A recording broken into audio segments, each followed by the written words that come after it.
Hey friendo, Steve here. Welcome back to the channel. So a couple videos ago, I looked at whether or not I felt that Big E's WWE title reign at that point 2 weeks ago had been a success or a failure.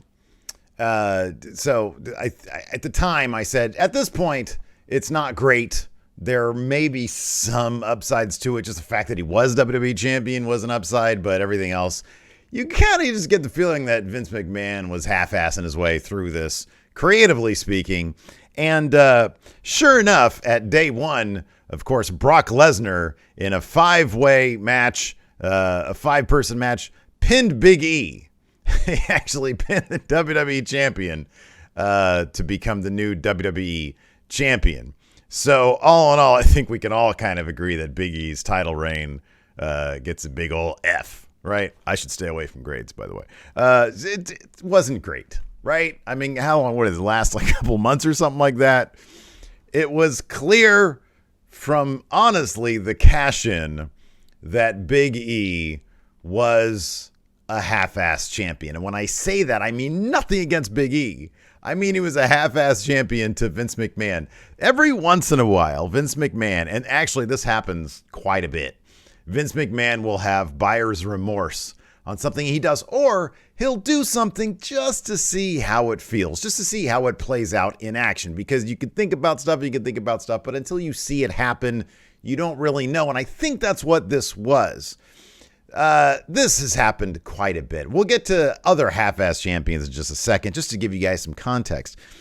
Unfortunately, because of the way Vince McMahon viewed Big E as champion, which was not very legitimately, this move actually, as shocking as it was, made a lot of sense. So at day one, of course, earlier in the day, Roman Reigns revealed that he had been tested positive for the COVID and that he would not be participating. So that match, Brock Lesnar versus Roman Reigns, was off.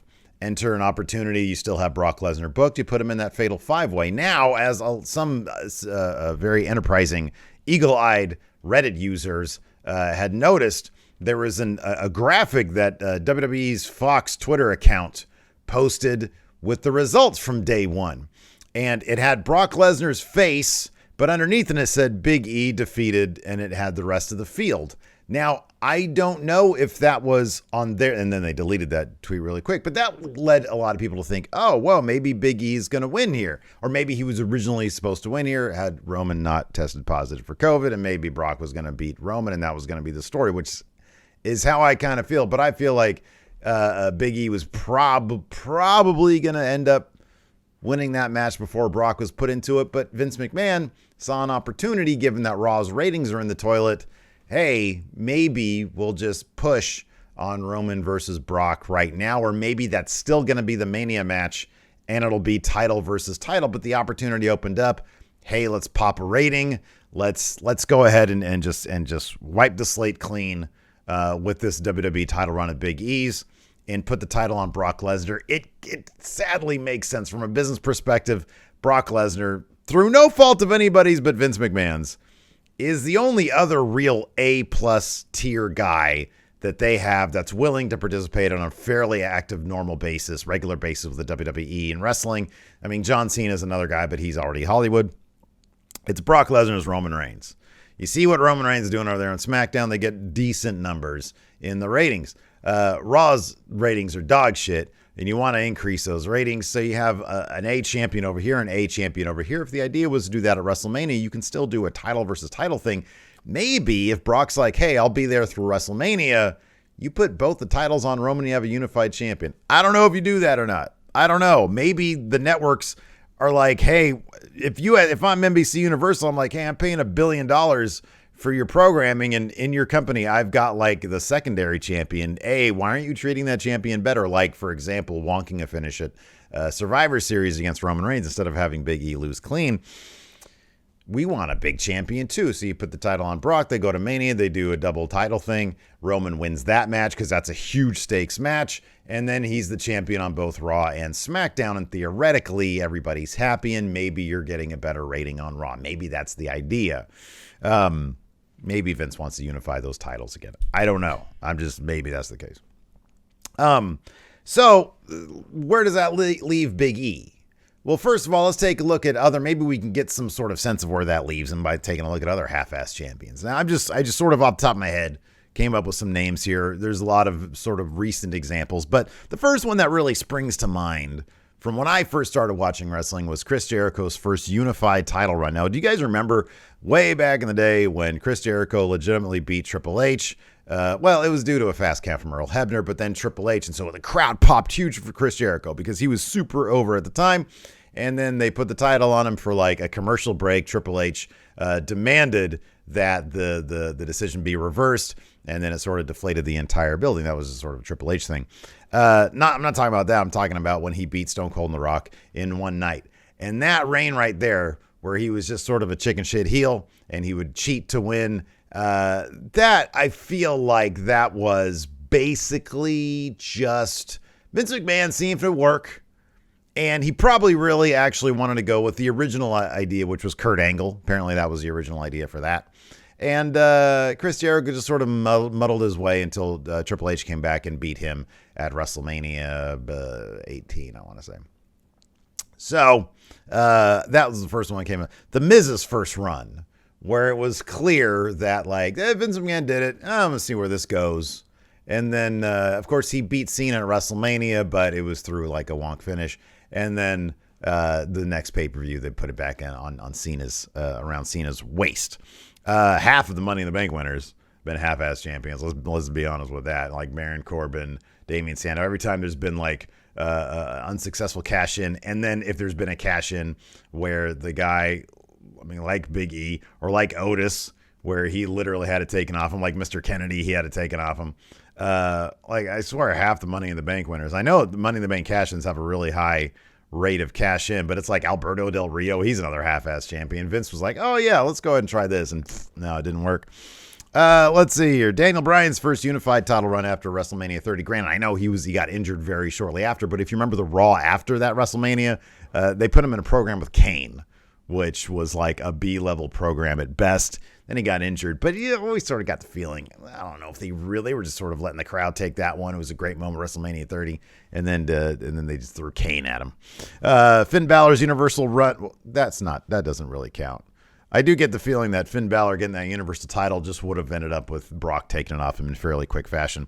All three Bray Wyatt title runs, his WWE title run with the Mania match against Orton, both of his runs of The Fiend. You always just got the feeling this is just to get that title back in the hands of like either Randy Orton, and then Goldberg shows up. And if somebody can come into the company and be like, hey, I want that title, Vince, I'm not going to lose to a monster. And Vince is like, okay, well, you're the man, Bill. I kind of get the feeling that was just sort of a half-assed run. They just didn't know what to do with The Fiend because he was like the super powerful horror figure. Vince probably thought that'd be kind of a cool idea. And then it just sort of half-assed those runs. Kevin Owens' Universal title run.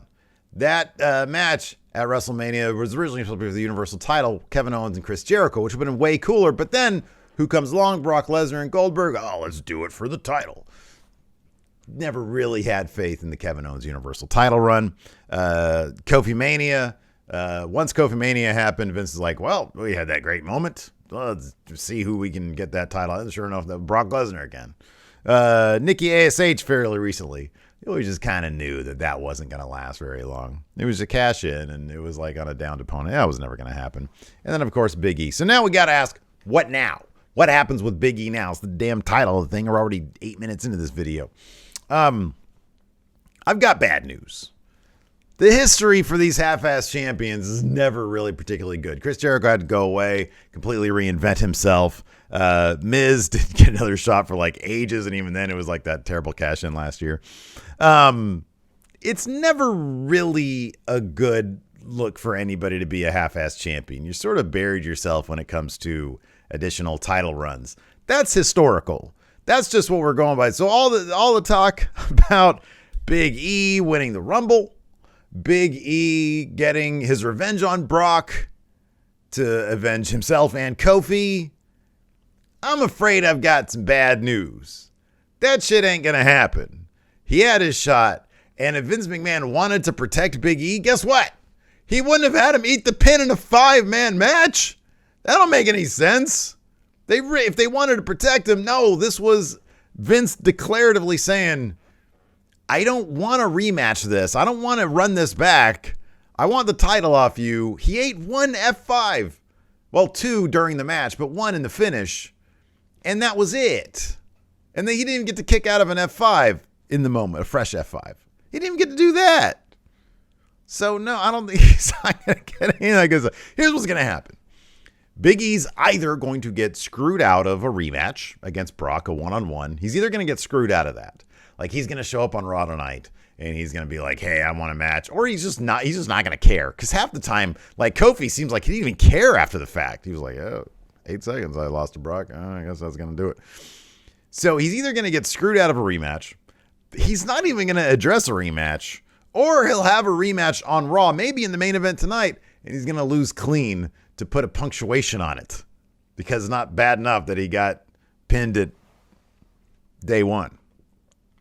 As far as after that, I think if you take a look at maybe Kevin Owens and what he did after his Universal title run, he had a lot of really great moments. He had some really good feuds. Half the time they kind of misuse him. Maybe that's what they're going to do with Big E. Because I feel like everybody else has stuff to do. Seth and Kevin Owens are going to go after the tag titles. They're probably going to do, I mean, given what happened after the main event of day 1, it looks like they're going after Lashley and Brock probably at the Rumble. That's going to be the thing there. I don't see, given all that, Big E winning the Rumble. Maybe I'm wrong. No, I don't think it's going to happen. Maybe Big E will have a Goldberg match. Because Lashley's already done the Goldberg stuff. Brock's already done the Goldberg stuff. Goldberg has said he's got one more match in him. That might be Roman. It might be Roman at the Rumble.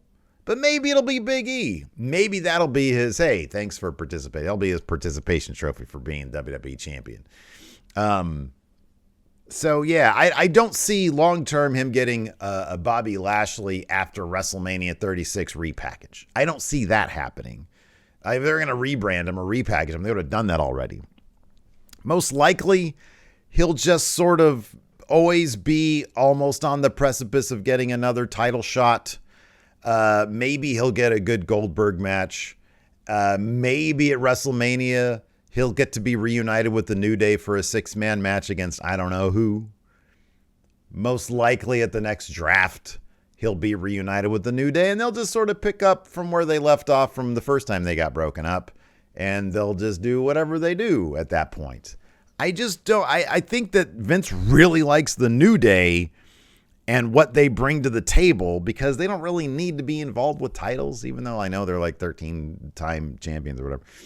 But like at this point, you don't really need them to do that. So I don't know. I just get the feeling that Vince kind of likes the status quo, and I think he's probably going to put the status quo back as soon as he can. Maybe he can go after the U.S. title. Maybe Damian Priest will like let the bad side of him consume himself, and maybe he'll go after that. I just don't know if that's the case. I think they're going to use that U.S. title to maybe elevate some like fresher guys. Maybe they're going to use that like it should be like a stepping stone to the larger title scene. I don't know. Austin Theory's probably going to have that title sooner or later. So yeah, unfortunately, and I hope I'm wrong. I hope tonight Big E comes out with a head full of steam. Like, hey, I want my rematch. And then he gets it and he wins it. But that's not going to happen. That's definitely not going to happen. So, yeah. The whole Big E WWE Championship thing probably doomed from the start. It's really sad because they could have done a million awesome things because Big E is a once-in-a-lifetime performer. I think he's great. It's just, unfortunately, I think Vince saw him as New Day guy, and they never really let him break out of that. He had some really cool Seinfeld gear, but does that scream to you Serious World Champion? Afraid not. But then again, John Cena wore jorts, so what do I know?